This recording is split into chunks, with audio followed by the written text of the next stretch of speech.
24 जून, इस दिन का इंतज़ार हर एक देशवासी को था कल। और पूरे देशवासियों के अलावा अगर जम्मू कश्मीर की बात की जाए, ख़ास तौर पर यहाँ के चाहे नेता हो, आम आदमी हो, पॉलिटिकल लोगों के अलावा अगर बात की एडमिनिस्ट्रेशन के जो लोग हैं, उनको हर एक व्यक्ति जो था इंतज़ार में था कि होने क्या वाला है 24 जून को। कल वो दिन हो गया। 3.5 घंटे से ज़्यादा जो है वो मीटिंग चली। खुद प्रधानमंत्री मोदी जी वहाँ पर मौजूद थे, उनकी अध्यक्षता में सब लोग वहाँ पर थे। 14 मंत्री थे जम्मू कश्मीर से गए हुए। उसके अलावा होम मिनिस्टर वो भारत के, वो खुद वहाँ पर मौजूद थे। साथ ही एलजी साहब की बात की जाए जम्मू कश्मीर के, वो वहाँ पर मौजूद थे। समझ सकते हैं कि कितना बड़ा फैसला होने वाला था। लेकिन निकल कर क्या क्या आया सामने, वो कुछ समझ में नहीं आया, क्योंकि ऐसी ही बातें पहले भी हो रही थी। यही दिन ब दिन बातें यहाँ पर भी चल रही थी। अगर यही मीटिंग करनी थी तो कुछ असमंजस सा ज़रूर समझ में आता है कि आखिर हुआ तो हुआ क्या, किसी की समझ में नहीं आया। इस वक्त हमारे साथ हैं रमन भल्ला जी। इनको आप भली भांति जानते हैं, क्योंकि अब अगर कांग्रेस की तरफ से बात की जाए तो हमारे साथ इनसे बड़ा जो नेता है जम्मू में, वो देखने को नहीं मिलता है। सर, बड़ी बैठक हुई है, 14 लोग जम्मू कश्मीर से बुलाए गए, बड़े बड़े नेता, आपके 3 नेता वो कांग्रेस के, वो भी वहाँ पर मौजूद थे। जो उम्मीद थी, क्या लगता है आपको, क्या उम्मीद पर पूरी तरीके से मीटिंग बैठी है? देखो, ये मीटिंग यहाँ पे हुई, ये बड़ा एक वेलकम स्टेप है। मैं समझता हूँ कि हम जिस विचारधारा से है, कांग्रेस हमेशा इसी विचारधारा से है कि कहीं पे भी कोई भी मुश्किलात का समय यहाँ पे आए तो उसके लिए टेबल डिस्कशन और डायलॉग ही बड़ा ज़रूरी है। लेकिन मैं महसूस करता हूँ कि मोदी सरकार ने 2 साल के बाद, कम से कम देर आए लेकिन दुरुस्त आए, बातचीत का रास्ता निकाला। लेकिन 2 साल के बाद इतने उच्च स्तर की मीटिंग को इतना हाइप देना, सब जम्मू कश्मीर के अवाम की और पूरे हिंदुस्तान के लोगों की नज़रें इस पे लगी थी कि क्या नतीजा निकल के यहाँ पे आएगा। और 3 घंटे मीटिंग करने के बाद, और हैवी टी डिप्लोमेसी कह लो, दिल की भावना की बात यहाँ पे करो, निराशा हमें हाथ में लगी है। क्योंकि जिस स्तर की यह मीटिंग बुलाई गई और हर एक साथी को यहाँ पे बुलाया, 14 से करीब वो सारे नेता के तौर पे यहाँ पे थे, अपनी अपनी बात सारे लोगों ने यहाँ पे रखी। लेकिन लोग उम्मीद लगा के बैठे थे कि हमारा जम्मू कश्मीर में किस ढंग से, हमें जो लोगों को उम्मीदें थी कि क्या नतीजा आएगा। लेकिन बाद में आप अपने अलग-अलग पार्टी वालों के बयान यहाँ पे आना। लेकिन आज आप देख सकते हो कि जो भाजपा की लोकल लीडरशिप है, जो यहाँ पे अमरनाथ यात्रा के 2008 में बड़े बड़े दावे करते थे, हम जम्मू को स्टेट का डिस्क्रिमिनेशन, क्या आज सारे नेता थे, आज बोलती बंद हो गई उन लोगों की। ना उन्होंने जम्मू के स्टेट के दर्जे की बात की, ना उन्होंने रियासत के दर्जे की बात यहाँ पे की। और लोगों में गुस्सा इस चीज़ का है कि 2 साल के बाद आप मीटिंग बुलाते हो और डीलिमिटेशन का बहाना लेते हो। डीलिमिटेशन तो यहाँ पे कमीशन बैठा था, उसके लिए प्राइम मिनिस्टर के ऑफिस के इस्तेमाल होने की ज़रूरत नहीं थी। डीलिमिटेशन कमीशन सारी पार्टियों को बुलाते, वचन बाता, क्योंकि कमीशन है वो, उसने एक वक्त समय निकाल दिया। मार्च के बाद उसका टाइम ख़त्म हो गया और उसके बाद 1 साल की एक्सटेंशन यहाँ में मिली।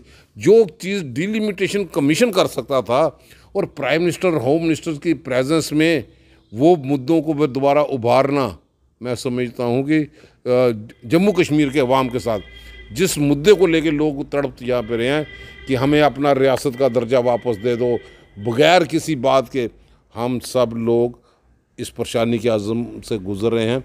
कहीं हमारी मांग नहीं थी यूटी बनने की। बड़ा अच्छा था। गुलाम नबी आज़ाद साहब जो मांझे हुए नेता हैं, हमारे मीर साहब ताराचंद, इन्होंने अपनी बात ज़ोरदार तरीके से रखी कि हमें फौरी तौर पे रियासत का दर्जा बहाल कर दीजिए, हमें असेंबली के चुनाव के लिए फौरी तौर पे कर दिए, क्योंकि लेफ्टिनेंट गवर्नर और 4 ब्यूरोक्रेट, 4 एडवाइज़र हमारी मुश्किलातों का समाधान नहीं है। उन्होंने बात बड़े धड़ल्लेपन से की, बड़े निडरतापूर्वक से की। हम फख्र महसूस करते हैं। करेंगे, लेकिन बात करना चाहेंगे, मैं कांग्रेस पे भी आता हूँ। 5 डिमांड वहाँ आपकी कांग्रेस की पार्टी की तरफ से वहाँ रखी गई थी। उससे पहले मैं बात करूँगा प्रधानमंत्री जी की। उन्होंने कहा कि दिल की दूरियाँ और दिल्ली की दूरियाँ कम होनी चाहिए। और उनकी बात दिल की दूरियां और दिल के बीच में राफ्ता वो चाहते हैं, मंशा की कम होनी चाहिए। अगर उनकी मंशा यही थी, क्योंकि हम उनकी मन की बात सुन सुन के, जब मन की बात नौजवानों की सुनी नहीं गई, पकोड़े बनाने की सलाह बनी, तो दिल टूट जाता है, नौजवानों का भी टूटा। अगर दिल्ली और दिल के बीच में राफ्ता और नज़दीकियाँ करना चाहते, दूरियाँ मिटाना चाहते थे, तो इतने हाईएस्ट प्लेटफॉर्म में वो डिलिमिटेशन कमीशन की मीटिंग तो कहीं मैटर नहीं करती। प्राइम मिनिस्टर साहब की प्रेजेंस में कम से कम उसकी डेट ही मुकर्रर कर देते, भाई 3 महीने के अंदर बाउंड करो, तो आज असमंजस स्थिति पैदा होगी कि वो बताते कि 3 महीने के अंदर, 4 महीने के अंदर डिलिमिटेशन रिपोर्ट छाया होगी, 6 महीने के अंदर आपके चुनाव आएंगे। लेकिन सबसे अगर दिल्ली और दिल की दूरियां मिटानी हैं तो कम से कम रियासत का दर्जा बहाल करने की अनाउंसमेंट ही कर देते, फिर 2 महीने के बाद इम्प्लीमेंट होगी। आप यही बताते कि हम 15 अगस्त को लाल किले में उस पैगाम में ये दूरियां ख़त्म कर देंगे, लेकिन कहीं नहीं, कोई ऐसी चीज़ नहीं उनके माध्यम से यहाँ पे सुनने को मिली कि रियासत का दर्जा, सबसे पहले तो ज़रूरी है कि रियासत का दर्जा बहाल हो। आप देख सकते हैं कि जम्मू कश्मीर में हमारे रिसोर्सेज ख़त्म हुए जा रहे हैं। आपके माइनिंग हो, मिनरल्स हो, कौन आदमी कहाँ से लेके जा रहे हैं, यहाँ का कोई आदमी नहीं है। पहाड़ काटे जा रहे हैं, कौन जिम्मेवार है। अपने बिजली के सोर्सेज सारी तबाह होगी। जम्मू में सिर्फ शराब की दुकानों में ये पॉलिसीज़ हैं। लेकिन बहुत अच्छा होता कि यहाँ के लोग जो बातें करते थे, भाजपा के सारे साथी, उस हाईएस्ट फोरम में कई बात निकल के आते, जनाब ये जितना बड़ा मुद्दा है, पहले फ़िलहाल आप रियासत का दर्जा बहाल करो, एक सिस्टम शुरू होगा। वो बोलते कि कब नॉर्मलसी आएगी। अब नॉर्मलसी का तो कोई पैरामीटर है नहीं कि आप आए दिन आप देख सकते हो कि कहीं ना कहीं छोटी मोटी वारदात नहीं, लोगों की जानें आज भी जा रही हैं, सिलेक्टिव किलिंग हो रही है। एक चीज़ जानना चाहूँगा कि जिस नॉर्मलसी की अभी आपने कही कि वो चाहते हैं कि नॉर्मलसी आएगी तब हम इलेक्शन करेंगे, तब स्टेटहुड देंगे। जब कांग्रेस का यहाँ पर टाइम था, कांग्रेस की सरकार थी, तो तब भी तो इसी तरीके के हालात थे, इलेक्शन तब भी होते थे। अब क्या ऐसे हालात है कि इलेक्शन मंशा चाहिए लोगों की जमहूरियत को बहाल करने की? बीजेपी में डर है कि इलेक्शन होगा तो? बिल्कुल उनको डर है कि अगर आज इलेक्शन चुनाव में जाएंगे, जम्मू कश्मीर की भाजपा की लीडरशिप ने कोई ऐसा कोई ठोस वहाँ पे कदम करके नहीं दिया कि लोग इनके बड़े गुणगान यहाँ पे गए। हाँ, अपने तौर पे भाजपा अपने अंधभक्तों का लेके अपनी पीठ थपथपाए, लेकिन जम्मू कश्मीर को जिस ढंग से रियासत को तोड़ के धज्जियाँ अपमानित किया गया, लोग तो बेसब्री से इंतज़ार कर रहे हैं। आपका नुमाइंदे कहाँ पे गए? आपका सिर्फ डिलिमिटेशन को बहाना लेके इतने मंत्रियों को यहाँ पे बुलाना, और उसके बाद आप देखिए नतीजा क्या निकला। हमारी रियासत में आम लोग जो परेशान हैं, जो लोग दावे करते थे, एक हाईएस्ट फोरम मिला। आप जम्मू की बात तो यहाँ के भाजपा के लोग जो जिनके पास मैंडेट था 25 आदमी चुन के भेजे, वो कोई बात तो करते। किसी ने रिप्रेजेंटेशन की, किसी ने जम्मू की भावनाओं को उजागर किया कि जम्मू में जनाब यहाँ पे लोगों को दिखते हैं, रोज़गार यहाँ पे नहीं, ट्रांसपोर्ट सेक्टर तबाह हो गया, टूरिज़्म सेक्टर की एक ही बात भाजपा के 25 विधायक यही बता दें कि हमने जम्मू में टूरिस्ट बढ़ाने के लिए एक कदम यहाँ पे उठाया है। बताइए ना, फ़ायदा क्या हुआ, नुकसान क्या हुआ? इतने हाईएस्ट फोरम में जम्मू कश्मीर के लोगों की बात में मैं समझता हूँ उनके ज़ख्मों को कुरेदा गया है। मरहम लगाने की बात अभी हम करेंगे जब नॉर्मलसी आएगी। नॉर्मलसी का कोई पैरामीटर हो ना, नॉर्मलसी तो हम फिर समझ जाएंगे जब कश्मीरी पंडित अच्छे ढंग से वापस जाएंगे, तो फिर वो नॉर्मलसी की शुरुआत यहाँ पे होगी। इतने 1990 में हो, जहाँ पर भी हो, जब हर एक चुनाव आप बीडी से भी कराते हो, डीडी से भी कराते हो, पंच सरपंचों के भी होते हैं, एमपी के भी के होते हैं, तो फिर विधानसभा के चुनाव का देरी क्यों? लेकिन बीजेपी के जो बड़े बड़े अध्यक्ष हैं यहाँ के, यहाँ बड़े लीडर भी हैं, जब भी उनसे बात की जाती है उनका आ जाके एक ही बात कहने की होती है कि जब भी इलेक्शन होंगे हमारे ही हक में होंगे, और जो सीएम बनेगा वो भी हमारा ही बनेगा। ये घर में बैठ के बन जाते हैं ना, ये घर में बैठ के बीडीसी के चुनावों को भी ये समझते थे कि पूरी फुल फ्लैज बीडीसी के चुनाव पे ये पश्चिम लड़ाएंगे। टाइम फिक्स हो गई। डीडीसी के चुनाव में देखो 70-72 से ज़्यादा नहीं जीते। बाकी अब पूरी 1/3 में जिनकी ज़बानतें जब्त हैं।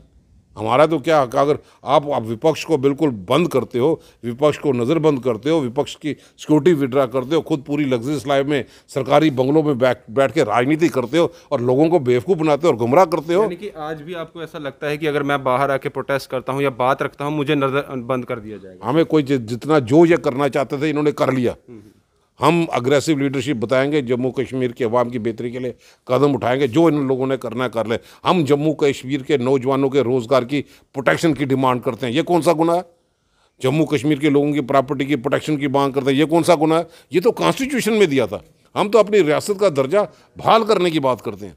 आज रियासत का दर्जा ये हमारा नहीं, पूरी सारी लीडरशिप का ये फैसला यहाँ पे। लेकिन जम्मू बेस्ड लोग, कश्मीर के लोगों ने अपनी बात अपने अपने तरीके से रखी, लेकिन जम्मू के जो आदमी भेजे थे, भाजपा के लोग जिनके पास मैंडेट था, उनको कौन सा साफ सूंगा? वो क्यों यहाँ की बात? की तरफ से आपके भी 3 बड़े लीडर थे, उनकी तरफ से 5 डिमांड रखी गई, वो आपने भी देखी होंगी 5 डिमांड। लेकिन ये डिमांड तो पहले से भी चली आ रही है, वहाँ पर भी यही जाकर रखी, तो क्या इससे कुछ? बात तो ये थी कि एक फोरम बुलाया था भाई, किसी ना किसी ढंग से वार्तालाप शुरू हो।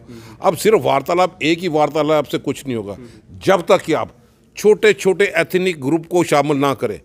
यहाँ पे डोगराओं की भावनाओं को समझना पड़ेगा, यहाँ पे कश्मीरी पंडित भाइयों की भावनाओं को समझना पड़ेगा, यहाँ पे रेफ्यूजियों की बरादरी की लोगों की बातों को समझना पड़ेगा, यहाँ पे ओबीसी रिजर्वेशन की बातें यहाँ पे करते हैं उसको देखना पड़ेगा जरूर संजीदगी से। शेड्यूल कास्ट भाई उनकी अपनी लोगों की प्रॉब्लम है, उनको समझना पड़ेगा। जब आप लोगों को जो पैकेज जो रेफ्यूजी के लोगों को कहते कुछ हो 30 लाख 5.5 लाख में बंद करते हो, तो क्या आप भाजपा के इस हाईएस्ट फोरम में जो जम्मू के तो यही मेन मुद्दे थे, आप टोल प्लाजों की बुछार लगाते हो और हमको बेवकूफ़ बनाते हो। टोल प्लाजा लेके सब पैसे की वसूली, टैक्स की वसूली।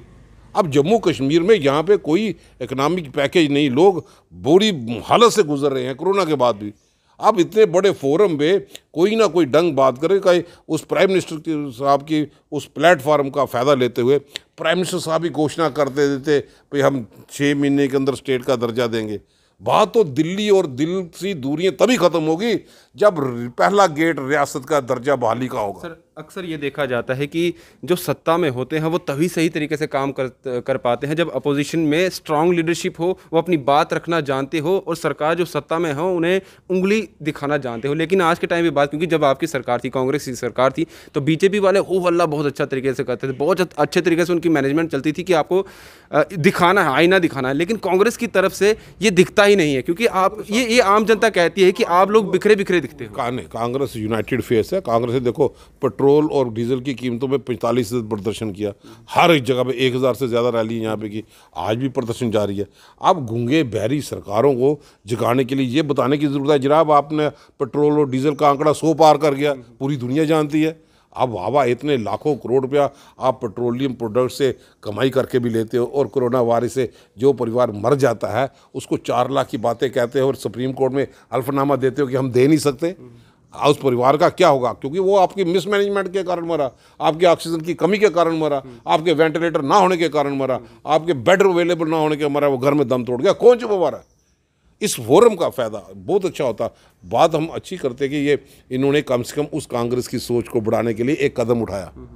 कांग्रेस की सोच थी कि डायलॉग ही एक की होगी, एक चाबी होगी, एक टूल होगा जिसके माध्यम से हम आगे की बात कर सकते हैं। ऐसा तो नहीं है कि कांग्रेस के अंदर भी कहीं ना कहीं जो है कांग्रेस भी अंदर से अंदर टूटती नजर आ रही है, आपस में ही कोई बात? कांग्रेस एक यूनाइटेड फेस है, ओपिनियन अलहदा हो सकती है, डेमोक्रेसी है, पूरे सबका सम्मान मिलता है। हम इकट्ठे हो गए इस हालात में कि जम्मू कश्मीर के लोगों के दुख दर्द को यहाँ पे समझे। आज लद्दाख में क्या परेशानी होगी अगर सब कुछ ठीक होता? ये 14 मंत्रियों को बुलाया, आज तो लद्दाख में आवाज़ उठी कि हमें ये बंद डब्बे वाला यूटी नहीं चाहिए, वहाँ पे भी लेजिस्लेटर वाली सरकार चाहिए।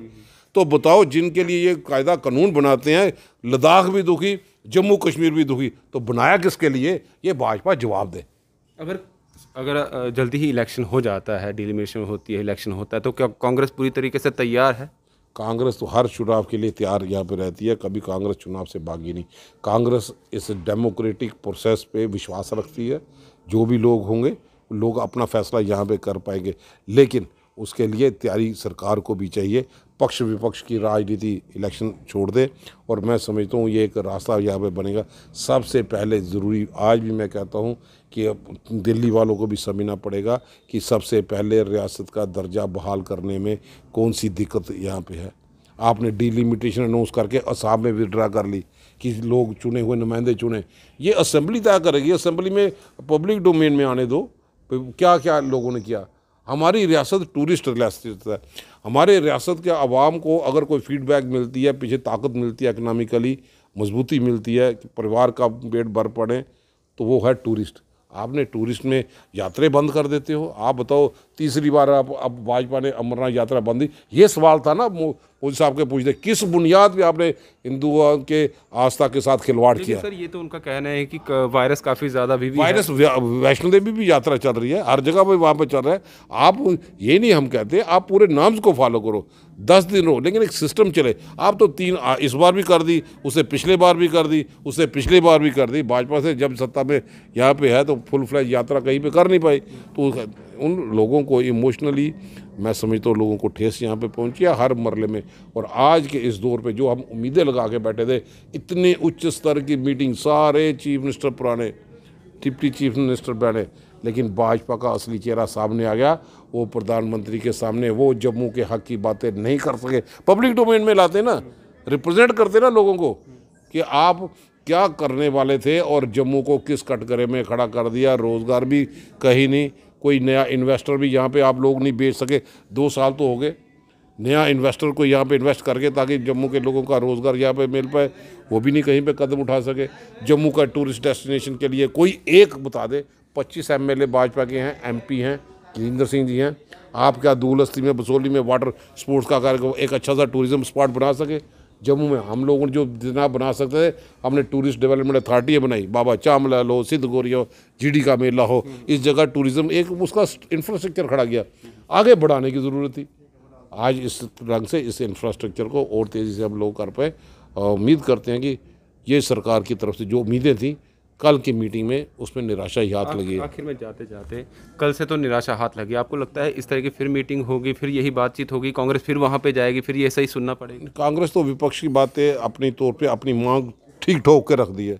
कांग्रेस ने कहा कि स्टेट का दर्जा वापस दे दो, और ठोक के कहा, पीछे नहीं कहा, क्योंकि ये जम्मू कश्मीर के अवाम की नब्ज़ है, दुखती रग है। आम लोग परेशान है। हमारा कसूर क्या भाई? यूटी की तो वाजपेयी साहब भी नहीं बोलते थे कि हम जम्मू को यूटी देंगे, तो इन लोगों ने यहाँ पे यूटी तोड़ के, स्टेट को तोड़ के तो यूटी में दे दिया। आज क्या पैरामीटर है, कब नॉर्मलसी होगी, कब स्टेट का दर्जा देंगे, कब चुनाव है? किसी भी जगह पे कल की मीटिंग में कोई निर्धारित समय जब नहीं दिया गया, इस हाईएस्ट फोरम में हम समझते थे कि ये बात संजीदगी से और लाइट मूड में लिया गया, ये बताने के लिए कि हम वार्तालाप के ज़रिए काम शुरू कर रहे हैं। लेकिन बहुत अच्छा होता है इसकी शुरुआत में, रिजल्ट कोई निकलता, कोई नतीजा ठोस होता, कोई एक चीज़ भी टाइम बाउंड यहाँ पे होती कि डिलिमिटेशन कमीशन और टाइम बाउंड कर दे, और डिलिमिटेशन कमीशन को इस प्राइम मिनिस्टर लेवल तक डिस्कशन करने का कोई देते हुए कोई मॉरल रिस्पॉन्सिबिलिटी नहीं थी। उसके लिए ये कमीशन जब मुकर्रर कर दिया, कमीशन के आगे सारे लोग, हर एक पार्टी अपने नुमाइंदे भेज दे तो तब भी हो जाता था। उसके लिए कॉपरेशन क्या है? जब इनका माइंड ही सेट है, इन्होंने जो करना है कर ही देना है, तो फिर इतने बड़े स्तर पे सब लोगों को बात बुलाने के। लेकिन कांग्रेस ने पहल की, उन्होंने कहा बुलाया है, बातचीत दोबारा पार्टी का हमेशा मुद्दा रहा कांग्रेस का, वार्तालाप ही हो। हमने गए और ठोक के कहा कि रियासत का दर्जा वापस दे दो। चलिए, शुक्रिया सर हमसे बात करने के लिए। और सीधे तौर पर अमन भल्ला जी का यही कहना है कि जो कल मीटिंग हुई उससे सिर्फ निराशा ही हाथ लगी है। कांग्रेस के जो लोग थे उन्होंने अपनी बात रखी, लेकिन आज आके जो सत्ता में है उन्हें ही करके दिखाना है, क्योंकि सरकार उन्हीं की चुनी गई थी और उन्हीं को आम आदमी के लिए जो चीज़ें आम आदमी डिमांड कर रहे हैं पूरी करनी है। फिलहाल इनका ये कहना है कि कल की जो हालात, जो मीटिंग देखी गई, उनके हालात यही है कि हुआ कुछ नहीं, बुलाया, उसका जो असर था वो भी बेअसर रहा। फिलहाल पूरी बातचीत से दीजिए इजाज़त। दीपक भंडारी के साथ Rahul Singh, the state central के लिए नमस्कार।